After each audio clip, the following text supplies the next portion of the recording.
سب سے پہلے اسلام کا اظہار نبی کریم صلی اللہ علیہ وسلم نے نماز ہی سے کیا تھا، اور کفار سے آپ کی مٹ بھیڑ کا آغاز بھی حرم میں آپ کے نماز پڑھنے سے ہوا تھا۔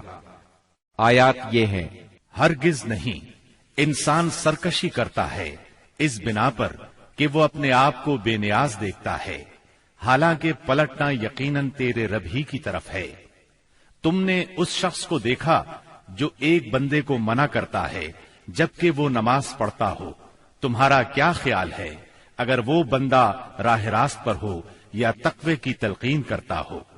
تمہارا کیا خیال ہے اگر یہ منع کرنے والا شخص حق کو جھٹلاتا اور منہ موڑتا ہو؟ کیا وہ نہیں جانتا کہ اللہ دیکھ رہا ہے؟ ہرگز نہیں، اگر وہ باز نہ آیا تو ہم اس کی پیشانی کے بال پکڑ کر کھینچیں گے، اس پیشانی کو جو جھوٹی اور خطا کار ہے۔ وہ بلا لے اپنے حامیوں کی ٹولی کو، ہم بھی عذاب کے فرشتوں کو بلا لیں گے۔ ہرگز نہیں، اس کی بات نہ مانو اور سجدہ کرو اور اپنے رب کا قرب حاصل کرو۔ آپ کے چچا ابو لہب کو آپ سے اس حد تک کدورت اور عداوت ہو گئی تھی کہ ہر جگہ آپ کے پیچھے پیچھے جاتا، اور جب بھی آپ کسی سے مخاطب ہوتے تو شور مچا دیتا، غلط ملط باتیں کر کے اس شخص کو بات سننے سے روک دیتا۔ دراصل نبی صلی اللہ علیہ وسلم کے بارے میں ابو لہب کا موقف شروع سے یہی تھا، جبکہ قریش نے اس وقت اس طرح کی بات سوچی بھی نہیں تھی۔ حج کے دنوں میں بھی ابو لہب نبی کریم صلی اللہ علیہ وسلم کو جھٹلانے کے لیے بازاروں اور اجتماعات میں آپ کے پیچھے لگا رہتا تھا۔ طارق بن عبداللہ محاربی کی روایت سے معلوم ہوتا ہے کہ یہ شخص صرف زبان سے جھٹلانے ہی پر اکتفا نہیں کرتا تھا بلکہ پتھر بھی مارتا تھا۔ ان پتھروں سے آپ کی ایڑیاں خون آلود ہو جاتی تھیں۔ بعثت سے پہلے ابو لہب نے اپنے دو بیٹوں عتبہ اور عتیبہ کی شادی رسول اللہ صلی اللہ علیہ وسلم کی دو صاحبزادیوں سیدہ رقیہ اور سیدہ ام کلثوم رضی اللہ عنہما سے کی تھی۔ جب آپ نے نبوت کا اعلان فرمایا، توحید کی تبلیغ کی، تو اس نے نہایت سخت رویہ اختیار کیا اور اپنے دونوں بیٹوں کو مجبور کیا کہ وہ آپ کی بیٹیوں کو طلاق دے دیں۔ چنانچہ ان دونوں نے طلاق دے دی۔ اسی طرح جب نبی صلی اللہ علیہ وسلم کے دوسرے صاحبزادے عبداللہ کا انتقال ہوا تو ابو لہب کو اس قدر خوشی ہوئی کہ وہ دوڑتا ہوا اپنے دوستوں کے پاس پہنچا اور انہیں یہ خبر سنائی کہ محمد معاذ اللہ ابتر یعنی نسل بریدہ ہو گئے ہیں۔ ابو لہب کی بیوی ام جمیل بھی رسول اللہ صلی اللہ علیہ وسلم کی دشمنی میں اس سے پیچھے نہیں تھی۔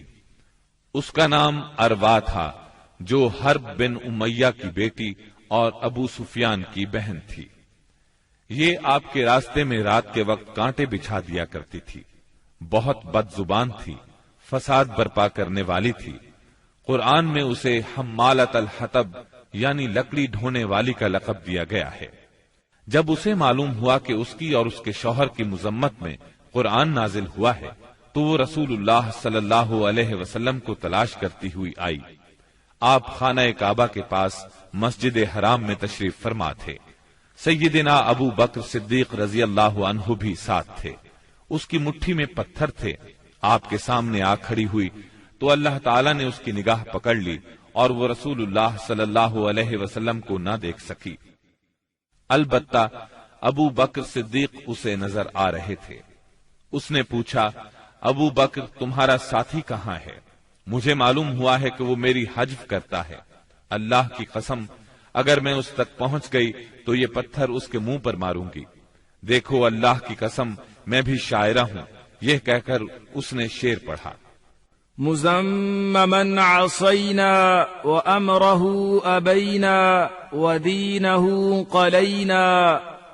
ہم نے مزمم کی نافرمانی کی، اس کے امر کو تسلیم نہ کیا اور اس کے دین کو نفرت اور حقارت سے چھوڑ دیا۔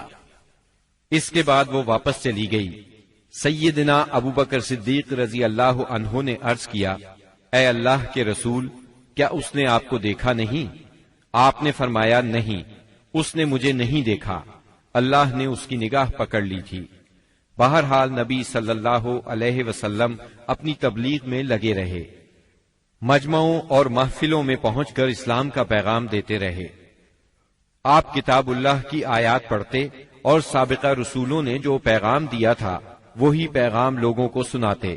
آپ فرماتے، یا قوم اعبدوا اللہ ما لکم من الہ غیرہ، اے میری قوم کے لوگو، اللہ کی عبادت کرو، اس کے سوا تمہارا کوئی معبود نہیں۔ اس کے ساتھ ہی آپ نے لوگوں کے سامنے کھلم کھلا اللہ کی عبادت شروع کر دی۔ چنانچہ آپ دن دہاڑے سارے لوگوں کے سامنے کعبہ کے صحن میں نماز پڑھتے۔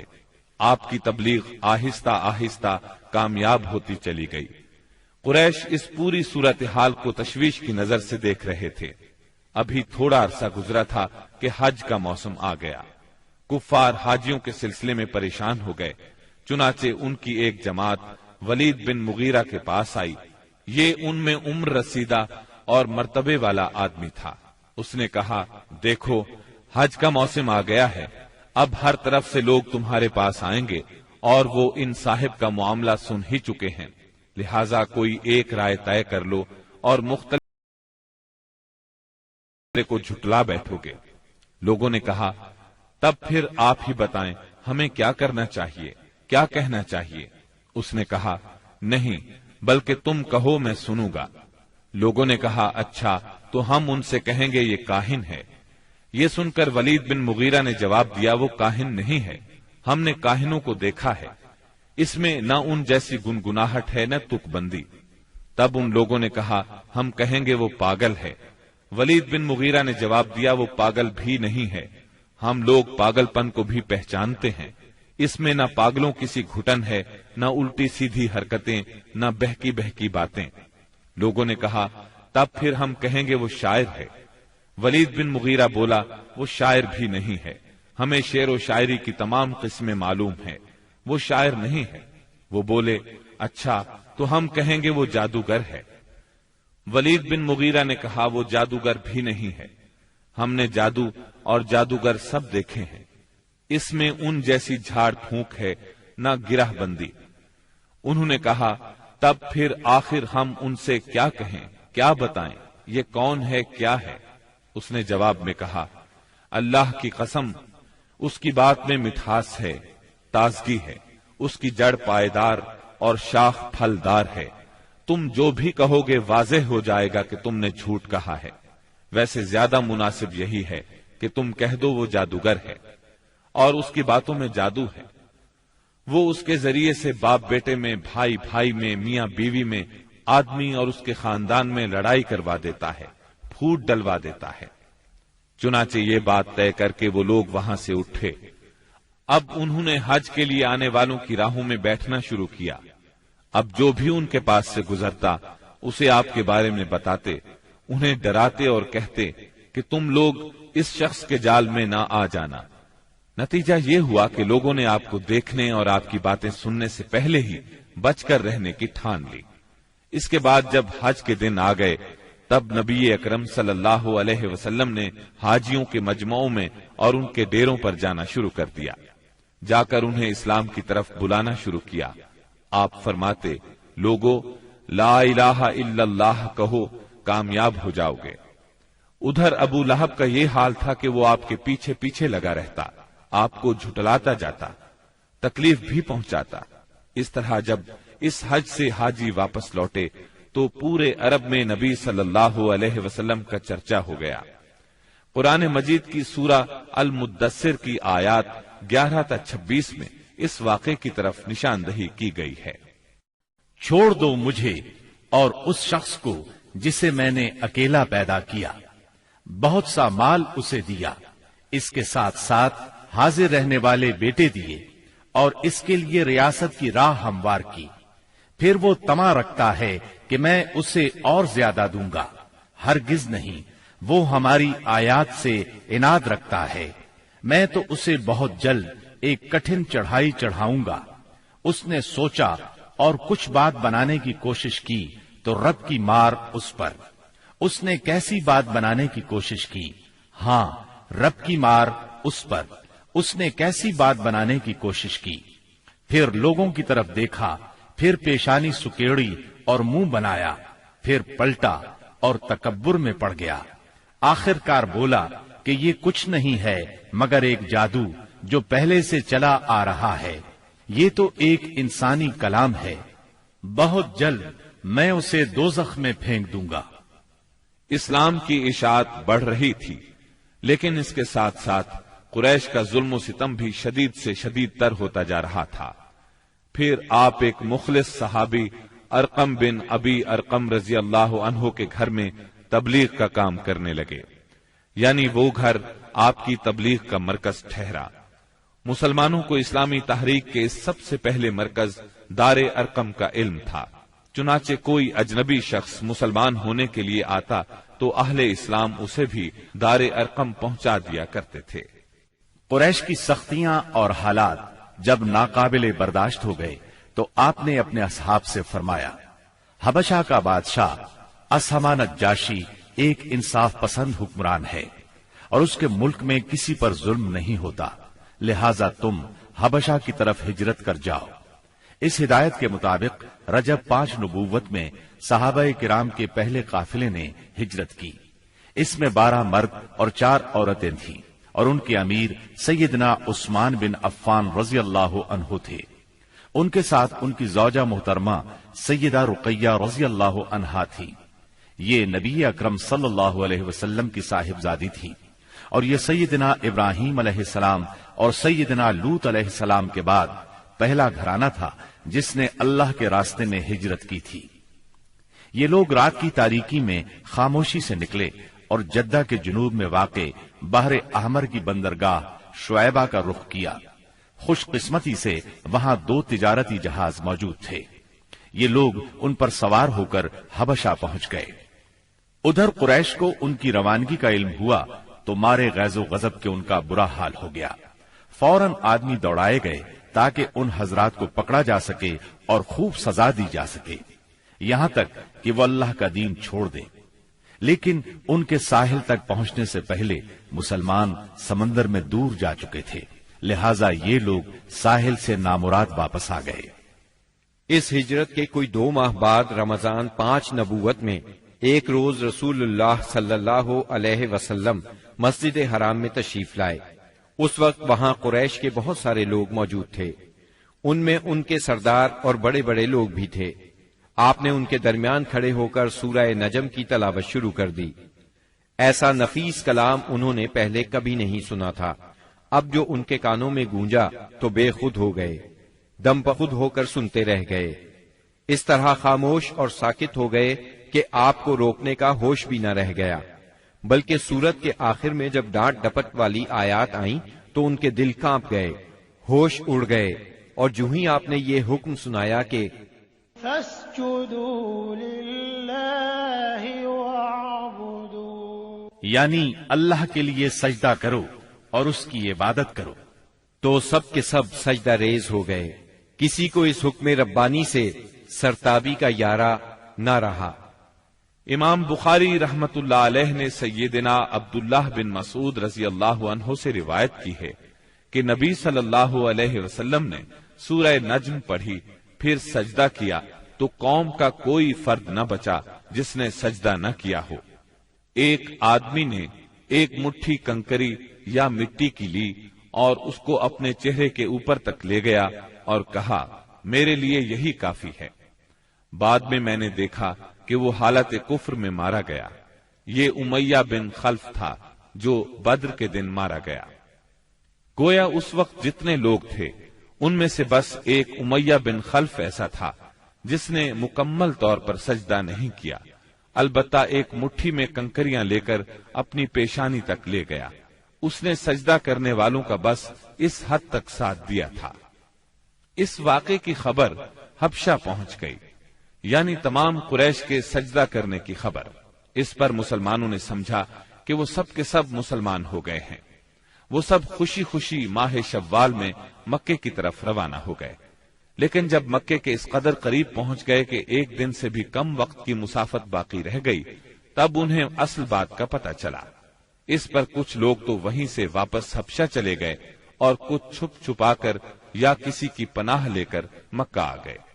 اس کے بعد مسلمانوں پر قریش کی سختیاں اور زیادہ بڑھ گئیں، کیونکہ ایک طرف تو انہوں نے بے خودی میں مسلمانوں کے ساتھ سجدہ کر دیا تھا، اس کا انہیں بہت پچھتاوا تھا، دوسری طرف مسلمانوں کے ساتھ نجاشی بہت اچھا سلوک کر رہا تھا، اس کی انہیں جلن اور کڑھن تھی۔ اس لیے رسول اللہ صلی اللہ علیہ وسلم نے فرمایا، تم لوگ دوبارہ حبشہ ہجرت کر جاؤ۔ چنانچہ اس مرتبہ 82 یا 83 مرد اور 18 یا 19 عورتوں نے ہجرت کی، اور ظاہر ہے یہ ہجرت پہلی ہجرت کی نسبت زیادہ مشکل تھی، کیونکہ اب قریش چوکنے تھے، مسلمانوں کی نقل و حرکت پر ان کی نظر تھی۔ یہ اور بات ہے کہ مسلمان ان سے زیادہ چوکنے، با حکمت اور ٹھوس قدم اٹھانے والے ثابت ہوئے، اور ان کی تمام تر پکڑ دھکڑ کے باوجود حبشہ کی طرف نکلنے میں کامیاب ہو گئے۔ اس ہجرت سے قریش کے گھر گھر میں کوہرام مچ گیا، کیونکہ قریش کے بڑے چھوٹے خاندانوں میں سے کوئی ایسا نہیں تھا جس کے چشم و چراغ ان مہاجرین میں شامل نہ ہو۔ کسی کا بیٹا گیا تھا تو کسی کا داماد، کسی کی بیٹی گئی تھی تو کسی کا بھائی اور کسی کی بہن۔ ابو جہل کے بھائی سلمہ بن حشام، اس کے چچا زاد 2 بھائی، اس کی چچا زاد بہن ام سلمہ، ابو سفیان کی بیٹی ام حبیبہ، عتبہ کے بیٹے اور ہند جگر خور کے سگے بھائی ابو حذیفہ، سہیل بن عمرو کی بیٹی سہلہ، عثمان بن عفان، ان کی اہلیہ رقیہ بنت رسول اللہ صلی اللہ علیہ وسلم، زبیر بن عوام، مصعب بن عمیر، عبد الرحمن بن عوف، ابو سلمہ مخزومی، عثمان بن مظعون، جعفر بن ابی طالب اور ان کی زوجہ اسما بنت امیس رضی اللہ عنہم وغیرہ۔ اس طرح قریب قریب تمام سرداران قریش اور مشہور دشمنان اسلام کے جگر گوشے دین کی خاطر گھر بار چھوڑ کر نکل کھڑے ہوئے تھے۔ اس لیے کوئی گھرانہ ایسا نہ تھا جو اس واقعے سے متاثر نہ ہوا ہو۔ قریش پر یہ بات بہت گراں گزری کہ مسلمان ان سے بچ کر ایک ایسی جگہ جا پہنچے ہیں جہاں ان کی جان اور مال کو کوئی خطرہ نہیں ہے۔ چنانچہ انہوں نے ان حضرات کی واپسی کا منصوبہ تیار کیا۔ عمرو بن عاص اور عبداللہ بن ربیہ کو حبشہ بھیجا۔ یہ دونوں اس وقت مشرک تھے۔ انہوں نے حبشہ پہنچ کر منصوبے کے مطابق سب سے پہلے پادریوں سے ملاقاتیں کی اور انہیں تحفے تحائف دیے، پھر بااثر انداز میں دلیل دے کر اپنی آمد کا مقصد بتایا۔ انہوں نے ان کا ساتھ دینے کا وعدہ کر لیا۔ اس کے بعد یہ دونوں نجاشی کے پاس آئے، اسے بھی تحائف پیش کیے، پھر اصل مقصد کی بات شروع کی۔ انہوں نے کہا، اے بادشاہ، آپ کے ملک میں ہمارے کچھ ناسمجھ لوگ بھاگ آئے ہیں، انہوں نے اپنی قوم کا دین چھوڑ دیا ہے اور آپ کے دین میں بھی داخل نہیں ہوئے، بلکہ ایک نیا دین ایجاد کیا ہے، اس کو ہم جانتے ہیں نہ آپ، اس لیے ہمیں آپ کی خدمت میں ان کی قوم کے بڑوں یعنی ان کے والدین، چچاؤں اور ان کے قبیلے کے لوگوں نے بھیجا ہے تاکہ آپ انہیں واپس بھیج دیں، کیونکہ وہ لوگ ان پر نگران ہیں اور ان کی خامی اور خرابی کو سب سے اچھی طرح سمجھتے ہیں۔ جب ان کی یہ بات پوری ہو گئی تو منصوبے کے مطابق پادریوں نے بھی ان کی تائید کی، ہاں میں ہاں ملائی۔ نجاشی نے ان کی باتیں غور سے سنی، لیکن سوچے سمجھے اور دیکھے بھالے بغیر فیصلہ نہیں کیا۔ اس نے سوچا دوسرے فریق کی بھی بات سنی جائے کہ وہ کیا کہتے ہیں، تبھی حق واضح ہو سکے گا۔ چنانچہ اس نے مسلمانوں کو بلا لیا اور ان سے پوچھا، یہ کیسا دین ہے جس کی وجہ سے تم لوگ اپنی قوم سے الگ ہو گئے ہو، لیکن نہ میرے دین میں داخل ہوتے ہو اور نہ ان ملتوں ہی میں سے کسی کے دین میں داخل ہوئے ہو؟ اس کے جواب میں سیدنا جعفر بن ابی طالب رضی اللہ عنہ نے فرمایا، اے بادشاہ، ہم جاہلیت والی قوم تھے، بتوں کو پوجتے تھے، مردار کھاتے تھے، برائیاں کرتے تھے، قرابت داروں سے ناتا توڑتے تھے، پڑوسیوں سے بدسلوکی کرتے تھے، ہم میں جو طاقتور ہوتا تھا وہ ہمارے کمزور کو کھا جاتا تھا، ہم اس حالت میں تھے کہ اللہ تعالیٰ نے ہم ہی میں سے ایک رسول بھیجا، ہم پہلے سے اس کے عالی نسب، سچائی، امانت اور پاک دامنی کو اچھی طرح جانتے تھے۔ اس نے ہمیں اللہ تعالیٰ کی طرف بلایا کہ ہم اسے ایک مانیں اور اسی کی عبادت کریں، اور اس کے سوا ہمارے باپ دادا جن بتوں اور پتھروں کو پوجتے رہے تھے انہیں چھوڑ دیں۔ اس نے ہمیں سچ بولنے، امانت ادا کرنے، قرابت جوڑنے، پڑوسی سے اچھا سلوک کرنے، حرام کاری اور خون ریزی سے باز رہنے کا حکم دیا۔ بے حیائی کے کاموں سے، جھوٹ بولنے سے، یتیم کا مال کھانے سے اور پاک دامن عورتوں پر جھوٹی تہمت لگانے سے منع کیا۔ اس نے ہمیں یہ بھی حکم دیا کہ ہم صرف ایک اللہ کی عبادت کریں، اس کے ساتھ کسی کو شریک نہ کریں۔ اس نے ہمیں نماز، زکوٰۃ اور روزے کا حکم دیا۔ اس موقع پر سیدنا جعفر رضی اللہ عنہ نے اسلام کے اور بہت سے احکام گنوائے، پھر کہا، ہم نے اس پیغمبر کو سچا مانا، اس پر ایمان لائے، اس کی پیروی کی اور اس کے لائے ہوئے دین میں اس کی اطاعت کی۔ چنانچہ ہم نے ایک اللہ کی عبادت کی، اس کے ساتھ کسی کو شریک نہیں کیا، اور جو چیزیں اس نے حرام بتائیں انہیں حرام مانا، جو چیزیں اس نے حلال بتائیں ان کو حلال مانا۔ بس اس پر ہماری قوم ہم سے بگڑ گئی، اس نے ہم پر ظلم و ستم کا بازار گرم کر دیا، ہمیں ہمارے دین سے پھیرنے کے لیے فتنوں اور سزاؤں سے دوچار کیا، تاکہ ہم اللہ کی عبادت چھوڑ کر پھر سے بت پرستی کی طرف پلٹ جائیں، اور جن گندی چیزوں کو حلال سمجھتے تھے انہیں پھر حلال سمجھنے لگے۔ جب انہوں نے ہم پر بہت ظلم و تشدد کیا، زمین ہم پر تنگ کر دی، ہمارے اور ہمارے دین کے درمیان رکاوٹ بن گئے، تو ہم نے آپ کے ملک کی راہ لی اور آپ کو دوسروں پر ترجیح دی اور آپ کی پناہ میں رہنے کو پسند کیا، اور آپ سے اے بادشاہ یہ امید کی کہ آپ کے ہاں ہم پر ظلم نہیں کیا جائے گا۔ سیدنا جعفر رضی اللہ عنہ کی یہ تقریر سن کر نجاشی نے کہا، کچھ قرآن پڑھ کر سناؤ۔ اس پر سیدنا جعفر رضی اللہ عنہ نے سورہ مریم کی ابتدائی آیات تلاوت کی۔ نجاشی ان آیات کو سن کر اس قدر رویا کہ اس کی داڑھی تر ہو گئی، اور تمام پادری بھی اس قدر روئے کہ ان کے صحیفے تر ہو گئے۔ پھر نجاشی نے کہا، یہ کلام اور وہ کلام جو عیسیٰ علیہ السلام لے کر آئے تھے، دونوں ایک ہی طاق شمع سے نکلے ہوئے ہیں۔ کہ دونوں نمائندوں سے مخاطب ہو کر کہا، تم لوگ چلے جاؤ، اللہ کی قسم میں انہیں تمہارے حوالے نہیں کر سکتا، اور نہ ان کے خلاف کوئی چال چلی جا سکتی ہے۔ دوسرے دن عمرو بن عاص نے ایک خطرناک ترین تدبیر اختیار کی۔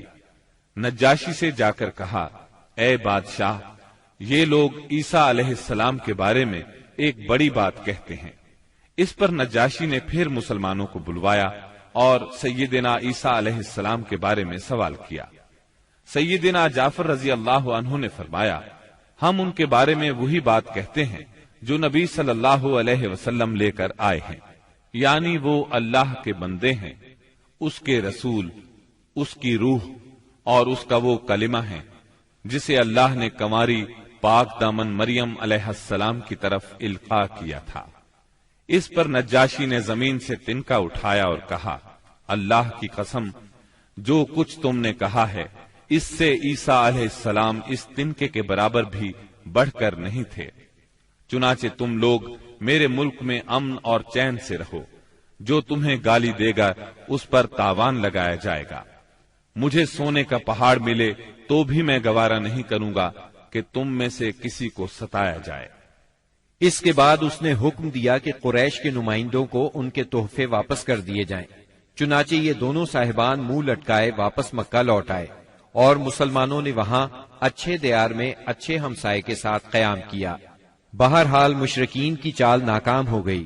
یہ بات ان کی سمجھ میں آ گئی کہ وہ مسلمانوں سے عداوت اپنے دائرہ اختیار میں رہ کر ہی کر سکتے ہیں، لیکن پھر اس کے مقابلے میں انہوں نے ایک خوفناک بات سوچی۔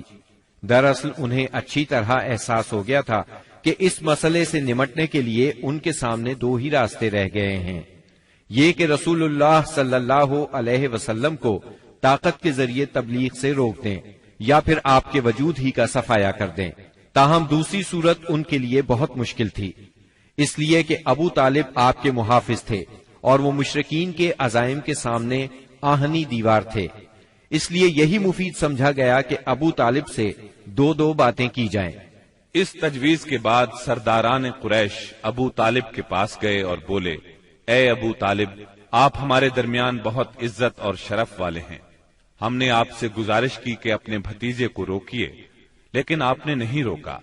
آپ یہ بات یاد رکھیں، ہمارے آباء و اجداد کو گالیاں دی جاتی ہیں، ہم برداشت نہیں کر سکتے۔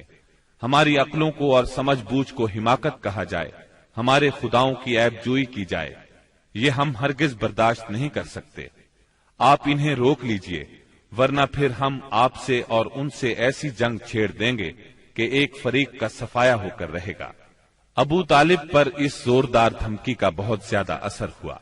انہوں نے رسول اللہ صلی اللہ علیہ وسلم کو بلا کر کہا، بھتیجے، تمہاری قوم کے لوگ میرے پاس آئے تھے اور ایسی ایسی باتیں کہہ گئے ہیں، اب مجھ پر اور خود اپنے آپ پر رحم کرو، اس معاملے میں مجھ پر اتنا بوجھ نہ ڈالو جو میرے بس سے باہر ہے۔ یہ سن کر رسول اللہ صلی اللہ علیہ وسلم نے خیال فرمایا کہ اب ان کے چچا بھی ان کا ساتھ چھوڑ رہے ہیں، وہ بھی ان کی مدد نہیں کریں گے، قریش کے مقابلے میں کمزور پڑ گئے ہیں۔ اس لیے آپ صلی اللہ علیہ وسلم نے فرمایا، چچا جان، اللہ کی قسم، اگر یہ لوگ میرے دائیں ہاتھ پر سورج اور بائیں ہاتھ پر چاند رکھ دیں کہ میں اس کام کو اس حد تک پہنچائے بغیر چھوڑ دوں کہ اللہ اسے غالب کر دے یا میں اسی راہ میں ہلاک ہو جاؤں، تب بھی میں نہیں چھوڑوں گا۔ ان الفاظ کے ساتھ ہی آپ کی آنکھوں میں آنسو آ گئے اور وہاں سے اٹھ گئے۔ واپس جانے لگے تو ابو طالب نے پکارا اور سامنے آ کر کہا، بھتیجے جاؤ، جو چاہو کہو کرو، اللہ کی قسم میں تمہیں کبھی بھی کسی بھی وجہ سے نہیں چھوڑ سکتا۔ پھر یہ اشعار کہے، والله لن يصلوا إليك بجمعهم حتى أوسد في التراب دفينا فاصدع بأمرك ما عليك غضاضة وأبشر وقر بذاك منك عيونا۔ اللہ کی قسم، وہ لوگ تم تک اپنی جمعیت سمیت بھی ہرگز نہیں پہنچ سکتے یہاں تک کہ میں مٹی میں دفن کر دیا جاؤں۔ تم اپنی بات کھلم کھلا کہو، تم پر کوئی قید نہیں، تم خوش ہو جاؤ اور تمہاری آنکھیں اس سے ٹھنڈی ہو جائیں۔ سابقہ دھمکی کے باوجود جب قریش نے دیکھا کہ رسول اللہ صلی اللہ علیہ وسلم اپنا کام کیے جا رہے ہیں تو وہ جان گئے کہ ابو طالب رسول اللہ صلی اللہ علیہ وسلم کو نہیں چھوڑ سکتے، بلکہ اس بارے میں قریش سے جدا ہونے اور ان سے دشمنی مول لینے تک کو تیار ہیں۔ تو وہ لوگ ولید بن مغیرہ کے لڑکے عمارہ کو ساتھ لے کر ابو طالب کے پاس پہنچے اور ان سے یوں عرض کیا، اے ابو طالب، یہ قریش کا سب سے بانکا اور خوبصورت جوان ہے، آپ اسے لے لیں، اس کی دیت اور نصرت کے آپ حقدار ہوں گے، آپ اسے اپنا لڑکا بنا لیں، یہ آپ کا ہوگا، آپ اپنے بھتیجے کو ہمارے حوالے کر دیں، اس بھتیجے کو جس نے آپ کے آبا و اجداد کے دین کی مخالفت کی ہے، آپ کی قوم کا شیرازہ منتشر کر رکھا ہے اور ان کی عقلوں کو حماقت سے دوچار بتلایا ہے، ہم اسے قتل کریں گے، بس یہ ایک آدمی کے بدلے میں ایک آدمی کا حساب ہے۔ ابو طالب نے اس پر ان سے کہا، اللہ کی قسم، کتنا برا سودا ہے جو تم مجھ سے کر رہے ہو، تم اپنا بیٹا مجھے دیتے ہو کہ میں اسے کھلاؤں پلاؤں اور پالوں پوسوں، جبکہ میرا بیٹا مجھ سے طلب کرتے ہو کہ اسے قتل کر دو، اللہ کی قسم یہ نہیں ہو سکتا۔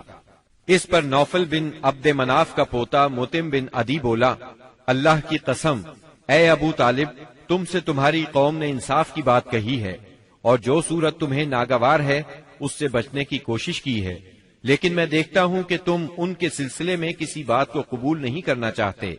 اس کی بات کے جواب میں ابو طالب نے کہا، اللہ کی قسم، تم لوگوں نے میرے ساتھ انصاف کی بات نہیں کی، بلکہ تم بھی میرا ساتھ چھوڑ کر میرے مخالف لوگوں کی مدد پر تلے بیٹھے ہو، اگر یہی بات ہے تو ٹھیک ہے، جو چاہو کرو۔ اس گفتگو کی ناکامی کے بعد قریش کا ظلم و ستم حد سے بڑھ گیا، تکالیف دینے کا سلسلہ پہلے سے کئی گنا زیادہ اور سخت تر ہو گیا۔ انہی دنوں قریش کے سرکشوں کے دماغوں میں نبی صلی اللہ علیہ وسلم کے خاتمے کی ایک تجویز ابھری، لیکن یہ تجویز بھی ان کے خلاف گئی۔ اس تجویز کی بنا پر مکے کے دو نامور اور سرفروش یعنی سیدنا حمزہ اور سیدنا عمر بن خطاب رضی اللہ عنہما اسلام لائے اور ان کے ذریعے سے اسلام کو خوب طاقت ملی۔ ظلم و ستم کے طویل ترین سلسلے کے صرف ایک دو نمونے آپ کو سنائے جاتے ہیں۔ ایک روز ابو لہب کا بیٹا عتیبہ رسول اللہ صلی اللہ علیہ وسلم کے پاس آیا اور بولا، میں والنجم اذا ہوا اور ثم دنا فتدلی کا انکار کرتا ہوں، یعنی اس نے قرآن کی ان آیات کے بارے میں کہا کہ میں ان کا انکار کرتا ہوں۔ پھر آپ پر حملہ آور ہوا، آپ کا کرتا پھاڑ ڈالا، آپ کے چہرہ مبارک پر تھوکنے کی کوشش کی، لیکن اس کا تھوک آپ کے چہرہ مبارک تک نہ آ سکا۔ اس موقع پر نبی کریم صلی اللہ علیہ وسلم نے اس کے حق میں یوں بد دعا فرمائی: اے اللہ، اپنے کتوں میں سے کوئی کتا اس پر مسلط کر دے۔ رسول اللہ صلی اللہ علیہ وسلم کی یہ بد دعا قبول ہوئی، اور وہ اس طرح کہ ایک مرتبہ عتیبہ قریش کے کچھ لوگوں کے ساتھ سفر پر گیا۔ قافلے نے ملک شام کے مقام زرقاء میں پڑاؤ ڈالا تو رات کے وقت ایک شیر قافلے کے نزدیک آیا۔ اس نے پورے قافلے کے گرد چکر لگایا۔ عتیبہ نے اس شیر کو دیکھا تو بولا: ہائے میری تباہی، اللہ کی قسم یہ مجھے کھا جائے گا۔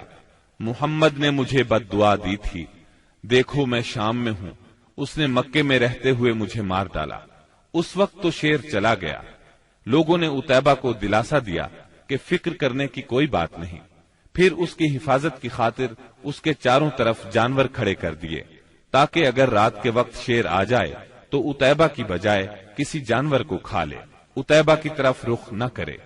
اس کے باوجود عتیبہ کی گویا جان نکلی جا رہی تھی۔ پھر رات ہو گئی، سب لوگ سو گئے، لیکن عتیبہ سے نیند کوسوں دور تھی، اور آخرکار شیر آ گیا۔ اس نے جانوروں کو کچھ نہ کہا، ایک چھلانگ لگا کر ان کے اوپر سے ہوتا ہوا عتیبہ پر جا پڑا اور اس کا سر چبا ڈالا۔ تکالیف پہنچانے والوں میں ایک شخص عقبہ بن ابی معیط تھا۔ اس نے ایک روز حالت سجدہ میں نبی صلی اللہ علیہ وسلم کی گردن اس زور سے دبائی کہ معلوم ہوتا تھا آپ کی آنکھیں باہر نکل آئیں گی۔ سیدنا امیر حمزہ رضی اللہ عنہ رشتے میں آپ کے چچا تھے، مگر عمر میں آپ سے 2-3 سال ہی بڑے تھے۔ آپ دونوں نے چونکہ سویبہ کا دودھ پیا تھا، اس لیے رضائی بھائی بھی تھے۔ سیدنا حمزہ رضی اللہ عنہ کو شکار کھیلنے اور سپاہ گری کا بہت شوق تھا۔ منہ اندھیرے تیر کمان لے کر شکار کے لیے نکل جاتے اور پورا دن اسی شوق میں گزار دیتے۔ شام کو واپس آتے تو پہلے حرم میں جاتے، طواف کرتے۔ قریش کے رئیس حرم میں اکثر اپنی الگ الگ مجلس جما کر بیٹھتے تھے۔ سیدنا حمزہ کی ان سب سے اچھی دوستی تھی، اس لیے سب لوگ ان کی بہت قدر کرتے تھے۔ ایک روز نبی اکرم صلی اللہ علیہ وسلم کوہ صفا پر بیٹھے تھے، اتنے میں ابو جہل آیا اور آپ کو دیکھتے ہی آگ بگولا ہو گیا۔ آپ کو گالیاں دینے لگا، آپ خاموش رہے۔ اس خاموشی سے اس کا پارا اور چڑھ گیا۔ اس نے ایک پتھر اٹھایا اور آپ کے سر پر دے مارا۔ آپ کا سر زخمی ہو گیا، خون بہنے لگا۔ شام کو سیدنا حمزہ رضی اللہ عنہ شکار سے لوٹے تو عبداللہ بن جدعان کی لونڈی نے بتایا کہ آج آپ کے بھتیجے محمد کو ابو جہل نے سخت تکلیف پہنچائی ہے، آپ زخمی ہو گئے ہیں۔ سیدنا حمزہ رضی اللہ عنہ نے یہ سنا تو غصے سے بھڑک اٹھے۔ آخر آپ ان کے قریبی عزیز تھے۔ سیدھے ابو جہل کے پاس گئے اور بولے: تو میرے بھتیجے کو گالی دیتا ہے، حالانکہ میں اسی کے دین پر ہوں۔ اس کے بعد کمان سے اس زور سے مار ماری کہ ابو جہل اس کمان سے زخمی ہو گیا۔ اب سیدنا حمزہ رضی اللہ عنہ آپ صلی اللہ علیہ وسلم کے پاس پہنچے اور بولے: بھتیجے، تمہیں یہ سن کر خوشی ہوگی کہ میں نے ابو جہل سے تمہارا بدلہ لے لیا ہے۔ اس پر نبی اکرم صلی اللہ علیہ وسلم نے فرمایا: چچا، میں ایسی باتوں سے خوش نہیں ہوا کرتا۔ اگر آپ میری خوشی چاہتے ہیں تو اس کا آسان اور سیدھا سادہ طریقہ یہ ہے کہ آپ مسلمان ہو جائیں۔ سیدنا امیر حمزہ رضی اللہ عنہ کے دل پر اس جملے کا اتنا اثر ہوا کہ انہوں نے اسی وقت کلمہ پڑھا اور اسلام قبول کر لیا۔ سیدنا حمزہ رضی اللہ عنہ کے ایمان لانے کے 3 دن بعد سیدنا عمر بن خطاب بھی اسلام لے آئے۔ وہ قریش مکہ کے بہت بڑے ستون اور مددگار تھے۔ قریش کی طرف سے بیرونی ممالک سے سفارتی تعلقات رکھنا انہی کی ذمہ داری تھی۔ اسلام قبول کرنے سے پہلے آپ مسلمانوں کے سخت خلاف تھے، بہت سخت گیر تھے، طبیعت میں غصہ بہت تھا۔ ایک رات رسول اللہ صلی اللہ علیہ وسلم خانہ کعبہ کے پاس نماز پڑھ رہے تھے۔ سیدنا عمر رضی اللہ عنہ نے چھپ کر چند آیات سن لی۔ ان کے دل میں آیا کہ یہ حق ہے، لیکن پھر بھی اپنے خیالات پر جمے رہے، یہاں تک کہ ایک روز نبی صلی اللہ علیہ وسلم کا کام تمام کرنے کی نیت سے تلوار لے کر نکل کھڑے ہوئے۔ راستے میں ان کی ملاقات سیدنا نعیم بن عبداللہ سے ہوئی۔ یہ نئے نئے مسلمان ہوئے تھے، اس لیے ابھی ان کے اسلام لانے کی خبر سیدنا عمر رضی اللہ عنہ کو نہیں ہوئی تھی۔ ان کے ہاتھ میں ننگی تلوار اور چہرے پر شدید غصے کے آثار دیکھ کر انہوں نے پوچھا، خیر تو ہے عمر، دوپہر کے وقت ننگی تلوار لیے کدھر کا ارادہ ہے؟ سیدنا عمر رضی اللہ عنہ نے جواب دیا، محمد کو قتل کرنے کے لیے جا رہا ہوں۔ یہ سن کر نعیم بولے، محمد کو قتل کرنے سے پہلے اپنے گھر کی خبر لو۔ تمہاری بہن فاطمہ اور تمہارے بہنوئی سعید تمہارا دین چھوڑ کر اسلام قبول کر چکے ہیں۔ سیدنا عمر یہ سن کر آگ بگولا ہو گئے، سیدھے بہن کے گھر پہنچے۔ اس وقت گھر میں قرآن کے ایک معلم سیدنا خباب بن ارت رضی اللہ عنہ انہیں قرآن پڑھا رہے تھے۔ دروازے پر دستک کی آواز سن کر ان کی بہن فاطمہ بنت خطاب نے قرآن کے اوراق چھپا دیے۔ خباب بن ارت بھی ایک طرف چھپ گئے۔ اب بہنوئی نے دروازہ کھولا۔ دروازہ کھلتے ہی سیدنا عمر رضی اللہ عنہ نے پوچھا، تم کیا پڑھ رہے تھے، مجھے دکھاؤ۔ ساتھ ہی سعید بن زید کو مارنے لگے۔ بہن نے اپنے خاوند کو چھڑانے کی کوشش کی تو ان پر بھی ٹوٹ پڑے، وہ بھی زخمی ہو گئیں، ان کے منہ سے خون بہنے لگا۔ جوش میں آ کر بولی، جو جی میں آئے کر لو عمر، ہم مسلمان ہو چکے ہیں۔ سیدنا عمر رضی اللہ عنہ نے بہن کو زخمی دیکھا تو شرمندہ ہوئے اور نرم آواز میں بولے، مجھے سناؤ تم کیا پڑھ رہے تھے، میں جاننا چاہتا ہوں تمہارا دین کیا ہے۔ فاطمہ بنت خطاب رضی اللہ عنہا نے جوش کے عالم میں چند جملے کہے، پھر فرمایا، جاؤ پہلے غسل کرو، پھر دکھائیں گے ہم کیا پڑھ رہے تھے۔ غسل کے بعد انہیں قرآنی اوراق دکھائے گئے۔ انہیں نرم پڑھتے دیکھ کر سیدنا خباب بن ارت بھی کونے سے نکل کر سامنے آ گئے۔ قرآن کے اوراق پر سورہ طٰہٰ کی چند آیات تھیں۔ سیدنا عمر رضی اللہ عنہ نے ان کو پڑھا تو کایا پلٹ گئی اور بولے، یہ تو بہت عمدہ چیز ہے، بتاؤ مسلمان کس طرح ہوتے ہیں۔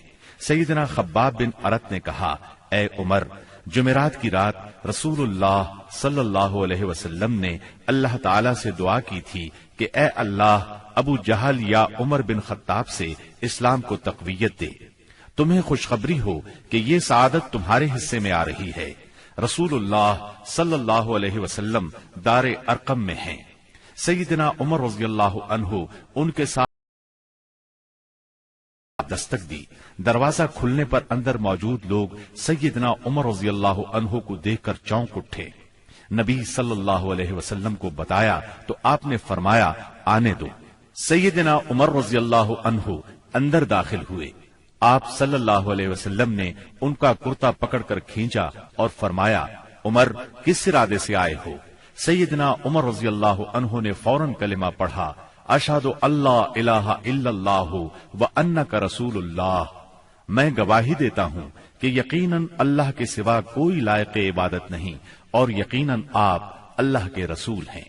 یہ اس قدر اچانک اور اس قدر غیر متوقع تھا کہ وہاں موجود تمام صحابہ بے ساختہ پکار اٹھے، اللہ اکبر۔ دار ارقم گونج اٹھا۔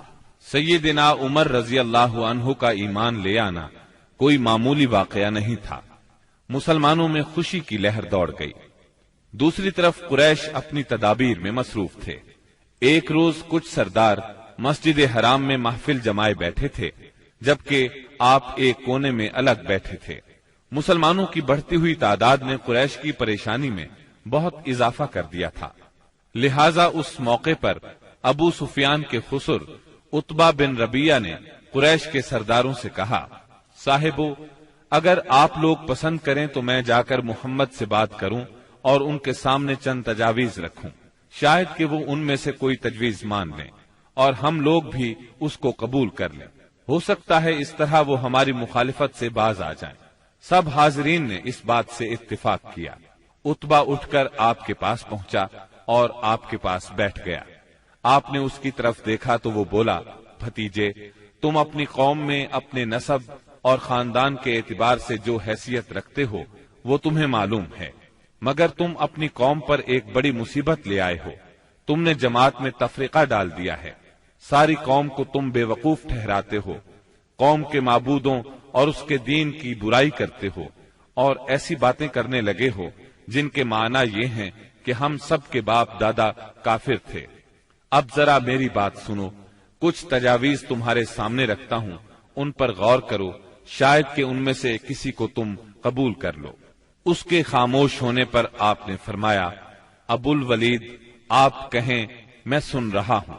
اس نے کہا، بھتیجے، یہ کام جو تم نے شروع کیا ہے، اس سے اگر تمہارا مقصد مال حاصل کرنا ہے تو ہم سب مل کر تمہیں اتنا کچھ دینے کے لیے تیار ہیں کہ تم ہم میں سب سے زیادہ مالدار ہو جاؤ گے۔ اگر اس سے اپنی بڑائی چاہتے ہو تو ہم تمہیں اپنا سردار بنانے کے لیے تیار ہیں۔ کسی معاملے کا فیصلہ تمہارے بغیر نہیں کیا کریں گے۔ اگر بادشاہت ہی چاہتے ہو تو ہم تمہیں اپنا بادشاہ بنا لیتے ہیں، اور اگر تم پر کوئی جن آتا ہے جسے تم خود دور کرنے پر قادر نہیں ہو تو ہم بہترین طبیبوں سے اپنے خرچ پر تمہارا علاج کروا دیتے ہیں۔ عتبہ یہ باتیں کرتا رہا، آپ خاموشی سے سنتے رہے۔ جب وہ اپنی کہہ چکا تب آپ نے فرمایا، اچھا اب میری سنو۔ اس کے بعد آپ نے بسم اللہ الرحمن الرحیم پڑھ کر سورہ حامیم السجدہ کی تلاوت شروع کی۔ عتبہ اپنے دونوں ہاتھ پیچھے زمین پر ٹکائے سنتا رہا۔ جب آپ نے آیت سجدہ یعنی آیت نمبر 38 پر پہنچ کر سجدہ کیا، پھر سر اٹھا کر فرمایا، اے ابو الولید، میرا جواب آپ نے سن لیا، اب آپ جانیں اور آپ کا کام۔ ان آیات مبارکہ کا ترجمہ بھی آپ سن لیں جو رسول صلی اللہ علیہ وسلم نے عتبہ کے سامنے اس کی باتوں کے جواب میں پڑھی۔ شروع اللہ کے نام سے جو بہت مہربان نہایت رحم والا ہے۔ حامیم، یہ اتاری ہوئی ہے بڑے مہربان بہت رحم والے کی طرف سے۔ ایسی کتاب ہے جس کی آیتوں کی واضح تفصیل کی گئی ہے، اس حال میں کہ قرآن عربی زبان میں ہے، اس قوم کے لیے جو جانتی ہے۔ خوشخبری سنانے والا اور ڈرانے والا ہے، پھر بھی ان میں سے اکثر نے منہ پھیر لیا اور وہ سنتے ہی نہیں۔ اور انہوں نے کہا کہ تو جس کی طرف ہمیں بلا رہا ہے، ہمارے دل تو اس سے پردے میں ہیں اور ہمارے کانوں میں گرانی ہے، اور ہم میں اور تجھ میں ایک حجاب ہے۔ اچھا تو اپنا کام کیے جا، ہم بھی یقیناً کام کرنے والے ہیں۔ آپ کہہ دیجئے کہ میں تو تم ہی جیسا انسان ہوں، مجھ پر وحی نازل کی جاتی ہے کہ تم سب کا معبود ایک اللہ ہی ہے، سو تم اس کی طرف متوجہ ہو جاؤ اور اس سے گناہوں کی معافی چاہو، اور ان مشرکوں کے لیے بڑی ہی خرابی ہے جو زکوٰۃ نہیں دیتے اور آخرت کے بھی منکر ہی رہتے ہیں۔ بے شک جو لوگ ایمان لائیں اور بھلے کام کریں ان کے لیے نہ ختم ہونے والا اجر ہے۔ آپ کہہ دیجئے کہ کیا تم اس اللہ کا انکار کرتے ہو اور تم اس کے شریک مقرر کرتے ہو جس نے 2 دن میں زمین پیدا کر دی۔ سارے جہانوں کا پروردگار وہی ہے، اور اس نے زمین میں اس کے اوپر سے پہاڑ گاڑ دیے اور اس میں برکت رکھ دی، اور رہنے والوں کی غذاؤں کی تجویز بھی اسی میں کر دی، صرف 4 دن میں، ضرورت مندوں کے لیے یکساں طور پر۔ پھر آسمان کی طرف متوجہ ہوا اور وہ دھواں سا تھا، پس اسے اور زمین سے فرمایا کہ تم دونوں خوشی سے آؤ یا ناخوشی سے۔ دونوں نے عرض کیا ہم بخوشی حاضر ہیں۔ پس 2 دن میں 7 آسمان بنا دیے اور ہر آسمان میں اس کے مناسب وحی بھیج دی، اور ہم نے آسمان دنیا کو چراغوں سے زینت دی اور نگہبانی کی۔ یہ تدبیر اللہ غالب و دانا کی ہے۔ اب بھی یہ روگرداں ہوں تو کہہ دیجئے کہ میں تمہیں اس کڑک سے ڈراتا ہوں جو مثل عادیوں اور سمودیوں کی کڑک کے ہوگی۔ حبشہ میں قریش بری طرح ناکام ہو گئے۔ دوسری طرف وہاں شاہ حبشہ نے مسلمانوں کے ساتھ اعلیٰ ترین سلوک کیا، انہیں وہاں رہنے کی کھلی آزادی دی۔ ادھر مکہ معظمہ میں سیدنا حمزہ اور سیدنا عمر بن خطاب رضی اللہ عنہما نے اسلام قبول کر لیا۔ ان تمام باتوں کی بنا پر کفار کا زور ٹوٹنے لگا۔ دوسری طرف آپ کی تبلیغی کوششوں سے مسلمانوں کی تعداد میں روز بروز اضافہ ہوتا جا رہا تھا اور قبائل میں بھی اسلام پھیلتا جا رہا تھا۔ اس صورتحال نے قریش کو مجبور کیا کہ وہ نئے سرے سے حالات کا جائزہ لیں اور اسلام کی بڑھتی ہوئی مقبولیت میں مزید اضافہ نہ ہونے دیں۔ چنانچہ قریش مکہ ایک جگہ جمع ہوئے۔ مشورے کے بعد بنی ہاشم اور بنی مطلب سے معاشرتی قطع تعلق کا فیصلہ کیا۔ ایک قرارداد لکھی گئی، اس پر حلف لیا گیا، اس میں طے پایا کوئی شخص بنو ہاشم اور بنو مطلب سے شادی بیاہ کے تعلقات نہ رکھے، کسی قسم کا لین دین نہ کرے، نہ کھانے پینے کی چیزیں ان کے ہاتھ فروخت کرے، نہ ان سے بولے چالے، جب تک کہ محمد قتل کے لیے ان کے حوالے نہیں کر دیے جاتے۔ اس قرارداد کو اہمیت دینے کے لیے اس کو کعبے کے اندر لٹکا دیا گیا۔ دوسرے قبائل خاص طور پر بنو کنانہ بھی اس معاہدے میں شریک ہو گئے۔ اس طرح یہ اور مضبوط ہو گیا۔ اس معاہدے کی کتابت بغیض بن عامر بن ہاشم نے کی تھی۔ رسول اللہ صلی اللہ علیہ وسلم نے اس پر بد دعا کی اور اس کا ہاتھ یا ہاتھ کی بعض انگلیاں شل ہو گئیں۔ قریش مکہ کے اس معاشرتی بائیکاٹ سے مجبور ہو کر ابو طالب نے اپنے خاندان کے ساتھ شیب ابی طالب میں پناہ لی۔ شیب ابی طالب مکہ معظمہ میں ایک محلے کا نام تھا۔ بنی ہاشم اس میں رہا کرتے تھے۔ شیب عربی زبان میں گھاٹی کو کہتے ہیں۔ یہ محلہ کوہ ابو قبیس کی گھاٹیوں میں سے ایک گھاٹی میں واقع تھا اور ابو طالب بنی ہاشم کے سردار تھے، اس لیے شیب ابی طالب کہا جاتا تھا۔ بنی ہاشم اور بنی مطلب کے ہر شخص نے ساتھ دیا۔ مسلمانوں نے ان کی وجہ سے اور کفار کے خاندانی اور نسبتی تعلق کی بنا پر محصور ہونا قبول کیا۔ بنو ہاشم میں سے صرف ابو لہب نے قریش مکہ کا ساتھ دیا اور وہ شہر ہی میں مقیم رہا۔ بنو ہاشم اور بنو مطلب کے 3 سال اس گھاٹی میں گزرے۔ یہ 3 سال اس قدر سخت، تنگ دستی، غربت اور تکالیف کے تھے کہ بھوک کی شدت سے بچوں کے بلبلانے کی آوازیں راستہ چلتے لوگوں کو سنائی دیتی تھیں، مگر سنگ دل کفار ان چیخوں کو سن کر خوش ہوتے تھے۔ مسلمانوں نے ان 3 برسوں میں درختوں کے پتے اور چمڑے کھا کر پیٹ کی آگ بجھائی۔ سعد بن ابی وقاص رضی اللہ عنہ فرماتے ہیں، میں بھوکا تھا، اتفاق سے رات کے وقت میرا پاؤں کسی چیز پر پڑا، میں نے اس چیز کو اٹھایا اور نگل گیا، مجھے اب تک معلوم نہیں کہ وہ کیا چیز تھی۔ اسی طرح اونٹ کی کھال کا سوکھا ہوا چمڑا انہیں کہیں راستے میں پڑا مل گیا، انہوں نے پانی سے دھو کر اس کو جلایا اور صفوف بنا کر پانی کے ساتھ کھا کر 3 راتیں بسر کی۔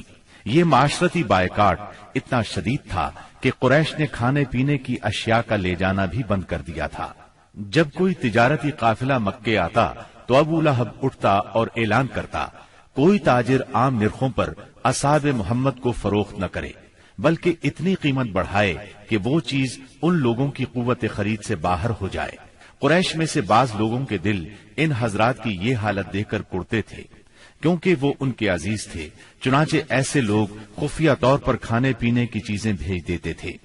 ایک دن سیدنا حکیم بن حزام رضی اللہ عنہ اپنی پھوپھی سیدہ خدیجہ رضی اللہ عنہا کے لیے کچھ چیزیں لے کے جا رہے تھے کہ ابو جہل نے راستہ روک لیا اور کہا، اگر تم نے شیب ابی طالب میں غلہ پہنچانے کی کوشش کی تو میں سب لوگوں میں تمہیں رسوا کر دوں گا۔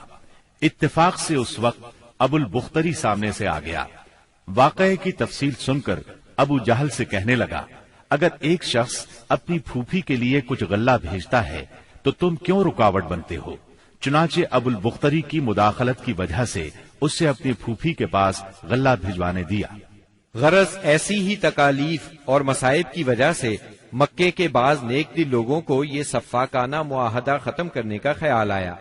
آخر ہشام بن عمرو کی کوششوں سے زہیر بن ابی امیہ، سیدہ خدیجہ رضی اللہ عنہا کے رشتہ دار متم بن عدی، زمعہ بن اسود اور ابو البختری بن ہاشم اور مختلف قبائل کے بعض افراد نے رات کو خفیہ مجلس میں اس معاہدے کی منسوخی کا طریقہ کار مرتب کیا۔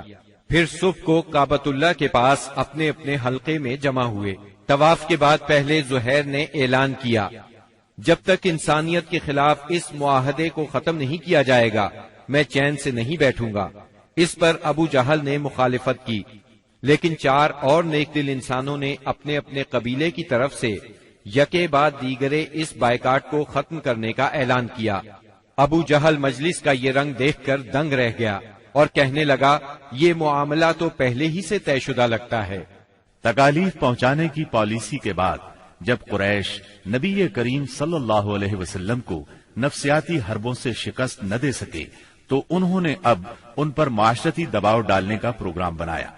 اس کے لیے ان کے سرپرست اور نگران ابو طالب پر دباؤ ڈالنا ضروری تھا۔ چنانچہ سرداران قریش نے بار بار ان کے پاس جا کر شکایت کی۔ ایک بار تو قریباً 25 سردار ابو طالب کے پاس پہنچے۔ ان میں ابو جہل، ابو سفیان، امیہ بن خلف، عتبہ، اسود بن عبد المطلب اور شیبہ شامل تھے۔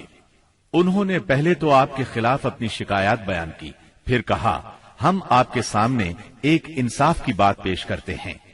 آپ کا بھتیجا ہمیں ہمارے دین پر چھوڑ دے اور ہم اسے اس کے دین پر چھوڑ دیتے ہیں۔ وہ جس معبود کی عبادت کرنا چاہے کرے، ہمیں اس سے کوئی غرض نہیں، مگر وہ ہمارے معبودوں کی برائی نہ بیان کرے اور یہ کوشش نہ کرتا پھرے کہ ہم اپنے معبودوں کو چھوڑ دیں۔ آپ ہم سے اس شرط پر اس کی صلح کرا دیں۔ ان کے خیال میں مصالحت کا اس سے اچھا طریقہ کیا ہو سکتا تھا؟ ابو طالب نے نبی اکرم صلی اللہ علیہ وسلم کو بلایا اور ساری بات بیان کی۔ آپ نے جواب میں فرمایا، چچا جان، میں تو ان کے سامنے ایک ایسا کلمہ پیش کرتا ہوں جسے اگر یہ جان لیں تو پورا عرب ان کے تابع اور عجم ان کا جزیہ گزار ہو جائے گا۔ اس پر ان لوگوں نے کہا، تم ایک کلمہ کہتے ہو، ہم ایسے 10 کلمے کہنے کو تیار ہیں، مگر یہ تو بتاؤ وہ کلمہ کیا ہے؟ آپ نے جواب میں فرمایا، لا الہ الا اللہ۔ اس پر وہ سب غصے اور تکبر سے اٹھ کھڑے ہوئے۔ اس وقت وہ جو باتیں کہتے ہوئے وہاں سے نکلے ان کا ذکر قرآن کریم کی سورہ صاد کی آیات 1 تا 7 میں آیا ہے۔ صاد، اس نصیحت والے قرآن کی قسم، بلکہ کفار غرور و مخالفت میں پڑے ہوئے ہیں۔ ہم نے ان سے پہلے بھی بہت سی امتوں کو تباہ کر ڈالا تو انہوں نے ہر چند چیخ پکار کی، لیکن وہ وقت چھٹکارے کا نہ تھا، اور کافروں کو اس بات پر تعجب ہوا کہ انہی میں سے ایک انہیں ڈرانے والا آ گیا اور کہنے لگے کہ یہ تو جادوگر اور جھوٹا ہے۔ کیا اس نے اتنے سارے معبودوں کا ایک ہی معبود کر دیا؟ واقعی یہ بہت ہی عجیب بات ہے۔ ان کے سردار یہ کہتے ہوئے چلے کہ چلو جی اور اپنے معبودوں پر جمے رہو، یقیناً اس بات میں کوئی غرض ہے۔ ہم نے تو یہ بات پچھلے دین میں بھی نہیں سنی، کچھ نہیں، یہ تو صرف من گھڑت ہے۔ نبی اکرم صلی اللہ علیہ وسلم اور آپ کے صحابہ کرام رضی اللہ عنہم کو اس مصیبت سے نجات تو مل گئی، لیکن قریش کے 3 سالہ بائیکاٹ نے بہت سے حضرات کی صحت برباد کر دی تھی۔ آپ شہر میں تشریف لائے ہی تھے کہ آپ کے چچا ابو طالب بیمار پڑ گئے اور چند روز بعد ہی وفات پا گئے۔ صحیح بخاری میں مسیب رحمۃ ابو طالب کی وفات کا وقت آیا تو نبی کریم صلی اللہ علیہ وسلم ان کے پاس تشریف لے گئے۔ اتفاق سے اس وقت ابو جہل اور عبداللہ بن ابی امیہ بھی ابو طالب کی عیادت کے لیے موجود تھے۔ رسول اللہ صلی اللہ علیہ وسلم نے فرمایا، چچا جان، آپ لا الہ الا اللہ کہہ دیجئے، بس ایک کلمہ جس کے ذریعے میں اللہ تعالی کے پاس آپ کے لیے حجت پیش کر سکوں گا۔ اسی وقت ابو جہل اور عبداللہ بن ابی امیہ نے دخل اندازی کی، بولے، ابو طالب، کیا تم اپنے باپ عبد المطلب کے دین سے پھر جاؤ گے؟ یہ سن کر ابو طالب ذرا دیر کے لیے رکے، پھر بولے، میں عبد المطلب کے دین پر مرتا ہوں۔ اس کے بعد ابو طالب نے آپ کی طرف دیکھا اور کہا، میں کلمہ شہادت کہہ دیتا، لیکن قریش کہیں گے کہ ابو طالب موت سے ڈر گیا۔ یہ سن کر آپ نے فرمایا، میں آپ کے لیے مغفرت کی دعا کرتا رہوں گا جب تک اللہ مجھے ایسا کرنے سے منع نہ کر دے۔ اس پر سورہ توبہ کی آیت 113 نازل ہوئی۔ نبی اور اہل ایمان کے لیے درست نہیں کہ مشرکین کے لیے دعائے مغفرت کریں، اگرچہ وہ قرابت دار ہی کیوں نہ ہو، جبکہ ان پر واضح ہو چکا ہے کہ وہ جہنمی ہیں۔ جناب ابو طالب کی وفات کے چند روز بعد سیدہ خدیجہ رضی اللہ عنہا نے انتقال فرمایا۔ آپ اپنے شفیق چچا کی وفات کے صدمے سے ابھی سنبھلے بھی نہیں تھے کہ سیدہ خدیجہ رضی اللہ عنہا جیسی جانثار اور غم گسار رفیقہ حیات دنیا سے رخصت ہو گئیں۔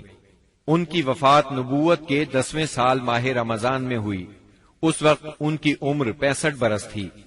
رسول اللہ صلی اللہ علیہ وسلم کا ارشاد ہے، جس وقت لوگوں نے میرے ساتھ کفر کیا وہ مجھ پر ایمان لائیں، جس وقت لوگوں نے مجھے جھٹلایا انہوں نے میری تصدیق کی، جس وقت لوگوں نے مجھے محروم کیا انہوں نے مجھے اپنے مال میں شریک کیا، اور اللہ نے مجھے ان سے اولاد دی اور دوسری بیویوں سے کوئی اولاد نہ دی۔ ان کی میت خود آپ نے قبر میں اتاری۔ اس سال کا نام خود آپ نے عام الحزن رکھا۔ یہ نام تاریخ اسلام کا جز بن گیا۔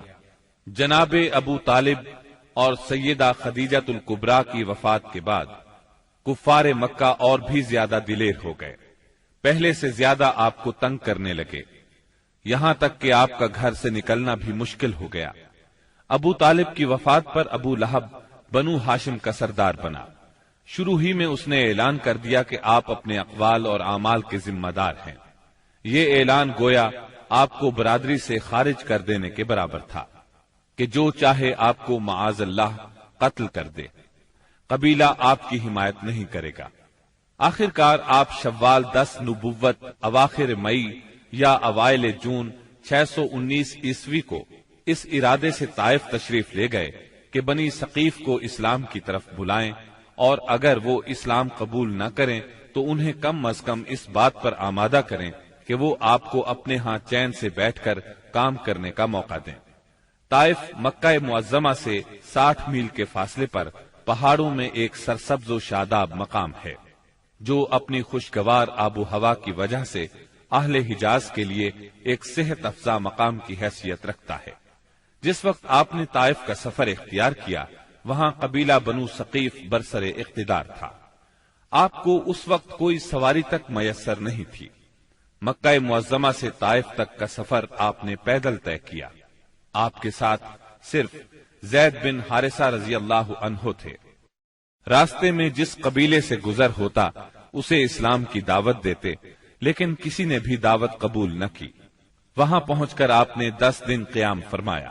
اس قیام کے دوران ثقیف کے 3 سرداروں کے پاس گئے جو آپس میں بھائی تھے، جن کے نام یہ ہیں: عبد یالیل، مسعود اور حبیب۔ ان کے والد کا نام عمرو بن عمیر ثقفی تھا۔ آپ نے انہیں اللہ کی اطاعت اور اسلام کی مدد کی دعوت دی۔ انہوں نے انکار کر دیا اور خوف محسوس کیا کہ کہیں ان کا نوجوان طبقہ آپ کی تبلیغ سے متاثر نہ ہو جائے۔ مجبوراً آپ کو طائف چھوڑنا پڑا۔ جب آپ وہاں سے نکلے تو ثقیف کے سرداروں نے اپنے ہاں کے لفنگوں کو آپ کے پیچھے لگا دیا۔ وہ راستے کے دونوں طرف دور تک آپ پر آوازیں کستے چلے گئے۔ انہوں نے گالیاں بھی دی اور پتھر بھی مارے۔ اس قدر پتھر مارے کہ آپ زخموں سے چور ہو گئے اور اس قدر خون نکلا۔ اس حالت میں آپ عتبہ اور شیبہ ابنائے ربیہ کے ایک باغ میں بیٹھ گئے۔ یہ باغ طائف سے 3 میل کے فاصلے پر واقع تھا۔ باغ میں ایک دیوار سے ٹیک لگا کر انگور کی بیل کے سائے میں بیٹھ گئے۔ جو کچھ پیش آیا اس پر سوچ بچار کر رہے تھے۔ چنانچہ آپ نے ایک رقت انگیز دعا فرمائی جو دعائے مستضعفین کے نام سے مشہور ہے، جس کا مفہوم یہ ہے: الہی میں تجھ سے اپنی کمزوری و بے بسی اور لوگوں کے نزدیک اپنی بے قدری کا شکوہ کرتا ہوں۔ یا ارحم الراحمین، تو کمزوروں کا رب ہے، تو میرا بھی رب ہے۔ تو مجھے کس کے حوالے کر رہا ہے؟ کیا کسی بیگانے کے جو میرے ساتھ تندی سے پیش آئے، یا کسی دشمن کے جسے تو نے میرے معاملے کا مالک بنا دیا ہے؟ اگر مجھ پر تیرا غضب نہیں ہے تو کوئی پرواہ نہیں، لیکن تیری عافیت میرے لیے زیادہ کشادہ ہے۔ میں تیرے چہرے کے اس نور کی پناہ چاہتا ہوں جس سے تاریکیاں روشن ہو گئیں اور جس سے دنیا اور آخرت کے معاملات درست ہوئے، کہ تو مجھ پر اپنا غضب نازل کرے یا تیرا عتاب مجھ پر وارد ہو۔ مجھے تیری رضا مطلوب ہے، یہاں تک کہ تو خوش ہو جائے، اور تیرے بغیر کوئی زور اور طاقت نہیں۔ واپسی پر آپ بہت دل شکستہ تھے، غمگین تھے۔ جب آپ قرن المنازل کے قریب پہنچے تو محسوس ہوا آسمان پر ایک بادل سا چھایا ہوا ہے۔ نظر اٹھائی تو جبرائیل علیہ السلام سامنے تھے۔ انہوں نے کہا آپ کی قوم نے جو جواب آپ کو دیا اللہ نے اس کو سن لیا ہے، اب یہ پہاڑوں کا منتظم فرشتہ اللہ نے بھیجا ہے، جو آپ حکم دینا چاہیں دے سکتے ہیں۔ پھر پہاڑوں کے فرشتے نے آپ کو سلام کر کے عرض کیا آپ فرمائیں تو دونوں طرف کے پہاڑ ان لوگوں پر الٹ دوں۔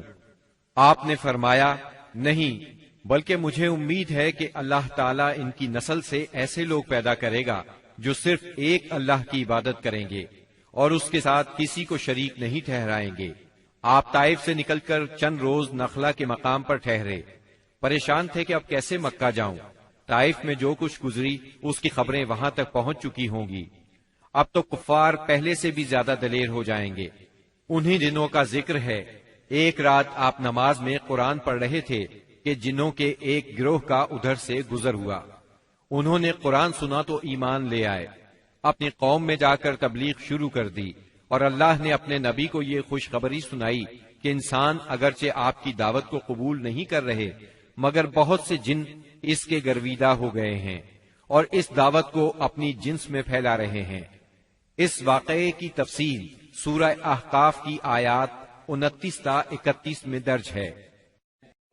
اور یاد کرو جب ہم نے آپ کی طرف جنوں کے ایک گروہ کو متوجہ کیا کہ وہ قرآن سنے، پس جب نبی کے پاس پہنچ گئے تو ایک دوسرے سے کہنے لگے خاموش ہو جاؤ۔ پھر جب تلاوت ختم ہو گئی تو اپنی قوم کو خبردار کرنے کے لیے واپس لوٹ گئے، کہنے لگے اے ہماری قوم، ہم نے یقیناً وہ کتاب سنی ہے جو موسیٰ کے بعد نازل کی گئی ہے، جو اپنے سے پہلی کتابوں کی تصدیق کرنے والی ہے، جو سچے دین اور راہ راست کی طرف راہبری کرتی ہے۔ اے ہماری قوم، اللہ کے بلانے والے کا کہا مانو، اس پر ایمان لاؤ تو اللہ تمہارے گناہ بخش دے گا اور تمہیں المناک عذاب سے پناہ دے گا۔